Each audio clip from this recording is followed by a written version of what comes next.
यानंतर घेऊयात राज्यासह देश विदेशातील बातम्यांचा सुपरफास्ट आढावा। भाजप हा देशातील सर्वात श्रीमंत राजकीय पक्ष बनलाय। 31 मार्च 2024 पर्यंत आकडेवारीनुसार त्यांच्याकडे 7,113 कोटी रुपयांचा निधी आहे, तर काँग्रेसकडे फक्त 857 कोटींचा निधी आहे। संतोष देशमुख हत्या प्रकरणामध्ये धनंजय मुंडे यांचा निकटवर्तीय वाल्मिक कराडच्या अडचणीत आणखी वाढ होण्याची शक्यता आहे। या प्रकरणाची ईडीने स्वतंत्र चौकशी करावी अशी मागणी करणारी एक याचिका आरटीआय कार्यकर्ता केतन तिरोडकर यांनी उच्च न्यायालयात दाखल केली आहे। जीबीएस आजाराचा आढावा घेण्यासाठी सेंट्रल कमिटी पुणे दौऱ्यावर आहे, तर रुग्णालय आणि पाणीपुरवठा विहिरीची पाहणी केली जाणार आहे। पुणे महानगरपालिका पाणीपुरवठा विहिरींवर आता क्लोरीन टाकण्यासाठी स्वयंचलित यंत्रणा बसवणार आहे। पाण्यातील क्लोरीनचे प्रमाण मोजण्यासाठी मीटर यंत्रणा बसवली जाईल। जीबीएस बाधित क्षेत्रामध्ये पुणे पालिकेकडून सर्वेक्षण सुरू आहे। यासाठी 85 पथकांची नियुक्ती करण्यात आली आहे। घरोघरी जाऊन पालिकेकडून सर्वेक्षण केलं जात आहे। भाडेवाढीनंतर बऱ्याच ठिकाणी प्रवासी आणि कंडक्टरमध्ये सुट्ट्या पैशांवरून वाद होण्याचं प्रमाण वाढलेलं आहे। हा वाद टाळण्यासाठी कंडक्टरकडे 100 रुपयांची मोड देण्यासह ऑनलाईन पेमेंटची सुविधा उपलब्ध करून देण्यात आली आहे। नवी मुंबईतील रस्ते अपघातांमध्ये सर्व वर्षभरामध्ये 287 जणांचा मृत्यू झालाय, तर 297 जण हे जखमी झाले। त्यामुळे भविष्यामध्ये अपघातांवर नियंत्रण मिळवणं आणि अपघातांची संख्या कमी करणं हे नवी मुंबई पोलिसांसह प्रादेशिक परिवहन विभागाच्या अधिकाऱ्यांसमोरचं आव्हान आहे। बेस्टच्या वीज पुरवठा विभागातील जोडारी सहाय्यक पदासाठी भरती सुरू झाली आहे। त्यासाठी बेस्टकडून प्रशिक्षित उमेदवारांकडून अर्ज मागवले जात आहेत, तर बेस्टच्या वीज पुरवठा विभागामध्ये असंख्य पदं रिक्त आहेत, ती तातडीनं भरावीत अशी मागणी बेस्ट कामगार सेनेच्या अध्यक्षांनी केली होती। सिडकोच्या 26,000 घरांच्या सोडत प्रक्रियेसाठी 1,60,000च्या वर अर्ज करण्यात आले। आतापर्यंत 15,000 अर्जदारांनीच या योजनेमध्ये अनामत रक्कम सिडकोकडे जमा केली आहे। या सोडतीसाठी चौथ्यांदा दिलेल्या मुदतवाढीनुसार 3 दिवस शिल्लक आहे। राज्यातील 72.7% किशोरवयीन विद्यार्थी सोशल मीडियावर ऍक्टिव्ह असल्याचे समोर आले। शिक्षण क्षेत्रातील प्रथम संस्थेनं देश पातळीवर असर 2024 हा शैक्षणिक अहवाल प्रसिद्ध केलाय। या अहवालामध्ये राज्यातील 14 ते 16 वयोगटातील 55.2% विद्यार्थ्यांची सोशल मीडियावर खासगी प्रोफाईल असल्याचं म्हटलंय। सीईटी सेलनं 2025-26 या शैक्षणिक वर्षाच्या सीईटी परीक्षेच्या नोंदणीला मुदतवाढ दिलेली आहे। LLB आणि बीएडसाठी 13 फेब्रुवारीपर्यंत नोंदणी करता येणार आहे।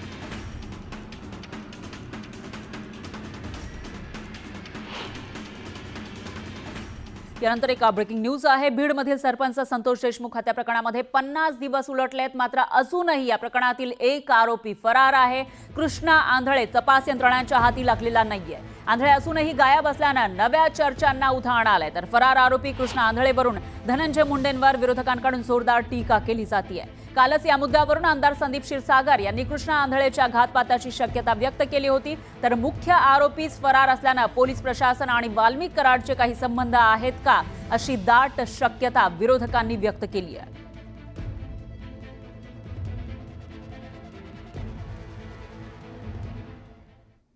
आणखी एक ब्रेकिंग न्यूज आहे। 50 दिवस उलटलेले आहेत, मात्र कृष्णा आंधळे फरार कसा झाला असा सवाल उपस्थित होतोय।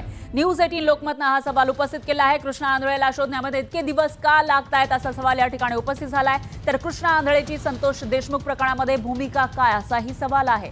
कृष्णा आंधळे पोलिसांच्या हाती का लागलेला नाहीये, कृष्णा आंधळे नेमका कुठे लपून बसलाय असा सवाल न्यूज 18 लोकमतनं उपस्थित केला आहे। कारण 50 दिवस उलटलेले आहे संतोष देशमुख हत्या प्रकरणाला, मात्र या प्रकरणातला मुख्य आरोपी अजूनही पोलिसांच्या हाती लागलेला नाहीये।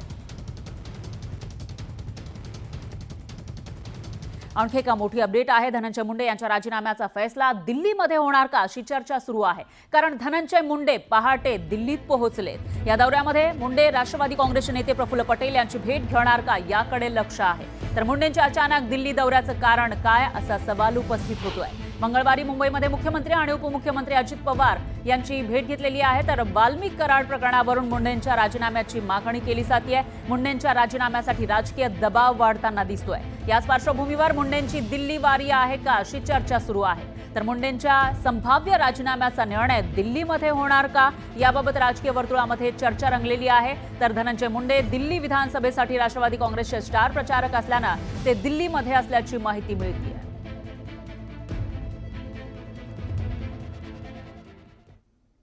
यानंतर पुन्हा घेऊयात बातम्यांचा वेगवान आढावा. नगर जिल्हा शासकीय रुग्णालयातून विविध कंपन्यांच्या 8 औषधांचे नमुने प्राथमिक तपासणीसाठी ताब्यात घेण्यात आले. राज्यातून 2000 औषधांचे नमुने तपासणीसाठी ताब्यात घेण्याचं उद्दिष्ट अन्न औषध प्रशासनाला देण्यात आले. त्यानुसार 15 जानेवारीला जिल्हा शासकीय रुग्णालयातून 8 औषधांचे नमुने हे प्राथमिक तपासणीसाठी ताब्यात घेण्यात आले.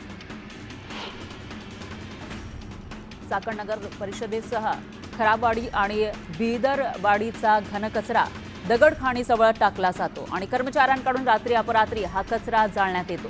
त्यामुळे कचरा जोबी या जागेमधील धुरामुळे नागरिकांचं आरोग्य मात्र धोक्यात आलंय. जळगाव जिल्ह्यातील भुसावळ इथे एका विवाह सोहळ्यामध्ये एकनाथ खडसे आणि गिरीश महाजन यांनी उपस्थिती लावली. मात्र गिरीश महाजन येण्याआधीच खडसेंनी विवाह सोहळ्यातून निरोप घेतल्यानं दोघांची भेट थोडक्यासाठी चुकली. तुळजाभवानी मंदिरातील पुरातत्व विभागाच्या अधिकाऱ्यांच्या कामावर आता पुजारीही नाराज झाले. पुरातत्व विभागाचे अधिकारी संथगतीनं काम करत असल्याचा आरोप केला जातोय. तर अधिकारी तात्काळ बदला अन्यथा त्यांच्या विरोधामध्ये उपोषण करण्याचा इशारा तुळजाभवानी मंदिरातील पुजाऱ्यांनी दिलाय. खासदार ओमराजे निंबाळकर यांना पालकमंत्री कार्यालयामध्ये एक संपर्क कार्यालय स्थापन करण्यासाठी रूम मिळालेली आहे. विशेष म्हणजे यापूर्वी तानाजी सावंत पालकमंत्री असताना त्यांना दालन मिळालं नव्हतं. एकीकडे ओमराजेंच्या सेना प्रवेशाची चर्चा असतानाच सरनाईकांच्या दौऱ्यानंतर लागलीच कार्यालयासाठी जागा मिळाल्यानं चर्चेला उधाण आलंय. नवीन लग्न झालेल्या जोडप्यांसाठी पंढरपुरातून खुशखबर आहे. नवीन लग्न झालेल्या जोडप्यांना आणि त्यांच्यासोबत इतर दोघांना आता विठ्ठलाचं थेट दर्शन मिळणार आहे. याबाबतचा महत्त्वपूर्ण निर्णय पंढरपूरच्या श्री विठ्ठल रुक्मिणी देवस्थान समितीनं घेतला. मावळ तालुक्यातील दारुंबळे गावातल्या विहिरीमध्ये साखर कारखान्याचं रसायनयुक्त पाणी मिसळत आहे. त्यामुळे तसा आरोप ग्रामस्थांनी केलाय आणि ग्रामस्थ संतप्त झाले. तर पाणी प्रदूषित होऊन त्यामुळे ग्रामस्थांच्या आरोग्यावर परिणाम होत असल्याचा आरोपही केला जातोय. प्रशासनानं या पाण्याचे नमुने तपासणीसाठी घेतले. भिवंडी आणि शहापूर तालुक्यातील जल जीवन मिशन योजनेअंतर्गत होत असलेल्या कामांमधील अडचणी तातडीनं मार्गी लावाव्यात. यासाठी संबंधित यंत्रणांनी कार्यवाही करावी अशा सूचना पाणी पुरवठा मंत्री गुलाबराव पाटील यांनी दिल्या. कोरेगाव शहरातील वाहतूक कोंडीपासून नागरिकांची सुटका होणार आहे. आमदार महेश शिंदे यांच्या पाठपुराव्याला यश आलंय. तर उपमुख्यमंत्री अजित पवार यांनी बाह्य वळण रस्ता करण्याचे आदेश दिले. जळगाव जिल्ह्यामध्ये सीसीटीव्ही बसवून आधुनिक तंत्रज्ञानाच्या माध्यमातून सुरक्षेसाठी 4 कोटींचा डीपीआर तयार करण्यात आलाय. जिल्हा नियोजन समितीच्या निधीच्या माध्यमातून जिल्ह्यातील सर्व नगरपालिका क्षेत्रातही सीसीटीव्ही बसवले जाणार असल्याची माहिती पोलीस अधीक्षकांनी दिली. छत्रपती संभाजीनगरात वाहतूक पोलिसांनी कारवाईला सुरुवात केली आहे. वाहतूक शाखेकडून वाहनांवर फॅन्सी नंबर आढळल्यास त्या वाहनांवर दंडात्मक कारवाई केली जाते. वाल्मिक कराडला सीआयडी कार्यालयामध्ये पोहोचवणाऱ्या शिवलिंग मोराळेच्या वडिलांना ड्राय डे दिवशी दारू विक्री करत असल्याचं समोर आलंय. तर पोलिसांना याची माहिती मिळताच पोलिसांनी घटनास्थळी जाऊन दारूचा साठा जप्त करत दोघांवर गुन्हा दाखल केला. राज्यात वाघांचे होणारे मृत्यू शासनानं गांभीर्यानं घेतलेले आहेत. वन अधिकाऱ्यांना अपघाती मृत्यू रोखण्यासाठी प्रयत्न करण्याचे निर्देश वनमंत्र्यांनी दिले. तर मागील 16 वर्षांमध्ये राज्यामध्ये वाघांची संख्या सरासरी 350नं वाढल्याचंही त्यांनी सांगितलं.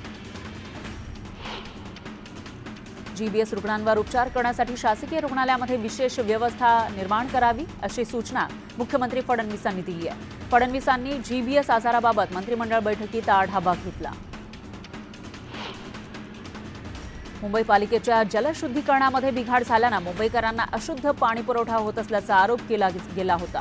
मात्र पालिकेनं हे सर्व आरोप मंगळवारी फेटाळून लावले. तर मुंबईकरांना निर्जंतुकीकरण केल्यास स्वच्छ पाण्याचाच पुरवठा केला जातो असा दावा पालिका प्रशासनानं केला. पुण्यात जीबीएस या आजाराचे 111 रुग्ण सापडल्यानंतर मुंबई पालिका अलर्ट मोडवर आली आहे. पालिकेच्या आरोग्य विभागानं शहरातील पालिका रुग्णालयामध्ये 150 आयसीयू बेड्सची व्यवस्था केली. पुणेकरांना काही अंशी दिलासा मिळाला आहे. पुण्यामध्ये जीबीएसच्या रुग्णांमध्ये वाढ झालेली नाही. आतापर्यंत शहरात एकूण 111 संशयित रुग्ण आहेत. जीबीएसचे सोलापूर जिल्ह्यामध्ये संशयित 5 रुग्ण आढळलेले आहेत. त्यातील 1 रुग्ण बरा झालाय. सध्या उपचार घेत असलेले 4ही जीबीएस संशयित रुग्ण जिल्ह्याबाहेरचे आहेत. तर औषधं आणि नियंत्रणासाठी 2 कोटींचा निधी उपलब्ध करून देण्यात आलाय. टोरेस आर्थिक फसवणूक प्रकरणामध्ये आर्थिक गुन्हे शाखेनं युक्रेनचा नागरिक अमरेन गुरुन अटाईन याला अटक केली आहे. या प्रकरणातील ही 6वी अटक आहे. तर फसवणूक करून परदेशामध्ये पळालेल्या युक्रेनमधील आरोपींना मुंबई प्रस्थापित केल्याचा त्याचा आरोप होता. सैफ अली खानवरील हल्ल्याप्रकरणी पोलिसांनी एका आरोपीला अटक केलेली आहे. हल्ला प्रकरणाबाबत आरोपीची ओळख, परेड, आरोपीच्या फिंगरप्रिंट्सबाबत माहिती देत आरोपीच्या विरोधामध्ये भक्कम पुरावे असल्याचं पोलिसांनी सांगितलं. नगर जिल्ह्यातील भूमिहीन आदिवासींना शासनानं जागा देऊन घरकुल देण्याच्या मागणीसाठी जिल्हाधिकारी कार्यालयासमोर आंदोलन केलं. भूमिहीन आदिवासी भिल्ल समाजाच्या कुटुंबियांना घरकुल योजना मंजूर करण्याची मागणी करण्यात आली आहे. गोंदिया जिल्ह्यातील देवरी जवळील महामार्गावर धान्यानं भरलेल्या ट्रकला अचानक भीषण आग लागली. या आगीमध्ये ट्रकमधील धान्य जळून खाक झालंय. तर सुदैवानं कोणतीही जीवितहानी झाली नाही. सायन पनवेल मार्गावर 2 रिक्षा आणि कारमध्ये विचित्र अपघात झाला. अपघातामध्ये एका रिक्षा चालकाचा मृत्यू झालाय. तर या प्रकरणी तुर्भे MIDC पोलीस अधिक तपास करतायत. कराड तालुक्यातील रेठरे इथं ट्रक चालकाला एका पुलावरून बैलगाड्यांना ओव्हरटेक करणं अंगाशी आलंय. ओव्हरटेकच्या नादामध्ये ट्रॅक्टर पलटी झाला. यामध्ये चालकाचा जागीच मृत्यू झाला. मध्य प्रदेशातील महोबा इथल्या महाकुंभसाठी जाणाऱ्या स्पेशल ट्रेनमध्ये हिंसाचाराची घटना घडली आहे. वीरांगना लक्ष्मीबाई एक्सप्रेसवर जमावाकडून दगडफेक करण्यात आली. बोगीचा दरवाजा न उघडल्यानं लोकांनी दगडफेक केली. जयपूर महानगरपालिकेच्या ग्रेटर सर्वसाधारण सभेमध्ये भाजप आणि काँग्रेसचे नगरसेवक भिडले.